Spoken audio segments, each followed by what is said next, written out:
దేశంలో కొత్త నగరాల నిర్మాణం జరగాల్సిన అవసరం ఉన్నది. ఈ కొత్త నగరాల నిర్మాణం జరగాలి అంటే దానికి నమూనా ఈ దేశంలో ఎక్కడా లేదు. అందుకే తెలంగాణ రాష్ట్రం ఆ ఫ్యూచర్ సిటీని నిర్మించడం ద్వారా దేశానికి ఒక ఆదర్శంగా నిలబడి ఒక నమూనా నగరాన్ని ఇవాళ మనం నిర్మించాలనుకుంటున్నాం.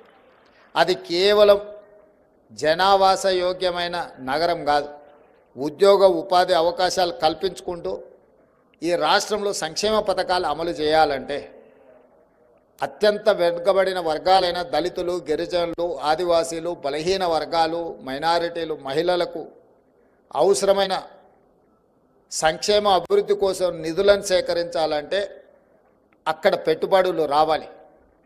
ఆ పెట్టుబడుల ద్వారా రాష్ట్ర ఆదాయం పెరగాలి. అందుకే అది ఒక పెట్టుబడుల నగరంగా, అక్కడ ప్రజలు నివసించే నగరమే కాదు, అక్కడ పెట్టుబడుల నగరంగా మారి అక్కడికి వేలాది కోట్ల రూపాయల పెట్టుబడులు తీసుకొచ్చి లక్షలాది ఉద్యోగ ఉపాధి అవకాశాలు కల్పించాలని ఈరోజు మనం ప్రణాళికలు సిద్ధం చేసుకున్నాం. అందుకే ఈరోజు ఒక అభివృద్ధి జరిగినప్పుడు కొన్ని అడ్డంకులు వస్తుంటాయి. ఎక్కడ కూడా 100% ఆమోదం ఉండదు. దేవుళ్ళనే 100% మన వాళ్ళు ఆమోదిస్తలేరు. ఉమ్మడి రాష్ట్రంలో కూడా ఇంత పంట ఎప్పుడు పండలేదు. తెలంగాణ రాష్ట్రం వచ్చిన 10 సంవత్సరాలలో కూడా ఇంత వరి దిగుబడి ఎప్పుడు రాలేదు. పోయిన సంవత్సరం 1,56,000 మెట్రిక్ టన్నుల వరి ఉత్పత్తి తెలంగాణ రాష్ట్రంలో మనం సాధించుకున్నాము. ఈ సీజన్లో కూడా అత్యధికంగా ఈరోజు వరి పండిస్తున్నారు మన రైతులు. అందుకే ఈరోజు రైతులను ప్రోత్సహించి సన్నధాన్యం పండించండి, సన్నధాన్యం మీరు పండిస్తే మీకు గిట్టుబాటు ధరనే కాదు 500 రూపాయల బోనస్ ఇస్తామని ఇవాళ రైతులను ప్రోత్సహించడంతో 65-70% రైతులు పండించే వడ్లు ఈరోజు సన్న వడ్లు పండిస్తూ ఉన్నారు, సన్న బియ్యం ఉత్పత్తి చేస్తున్నారు.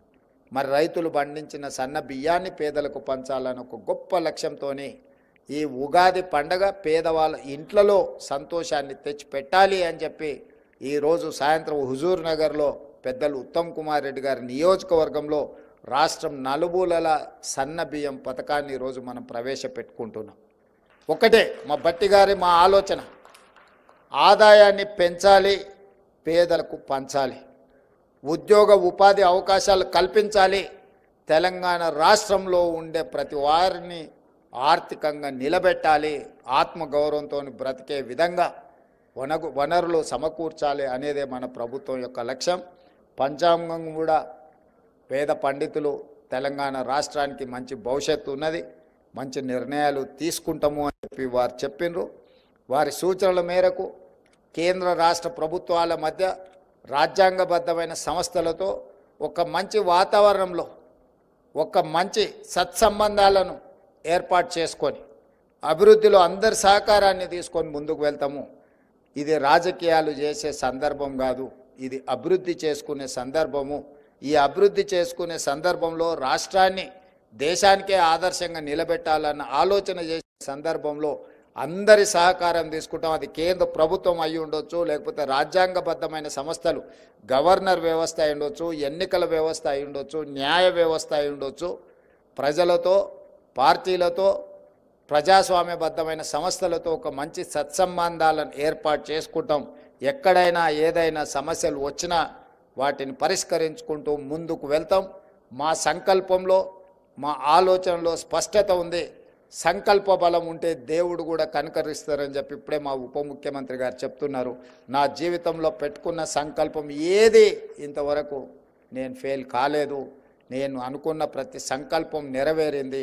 ఈరోజు తెలంగాణను కూడా తెలంగాణ రైజింగ్ 2050 ప్రణాళిక తీసుకొచ్చి ఈ దేశానికే తెలంగాణను ఆదర్శంగా నిలబెట్టి ఒక అద్భుతమైన అభివృద్ధి చెందిన రాష్ట్రంగా తెలంగాణను ముందుకు తీసుకువెళ్ళాలనుకుంటున్నా. మా సంకల్ప బలంలో దోషం లేదు.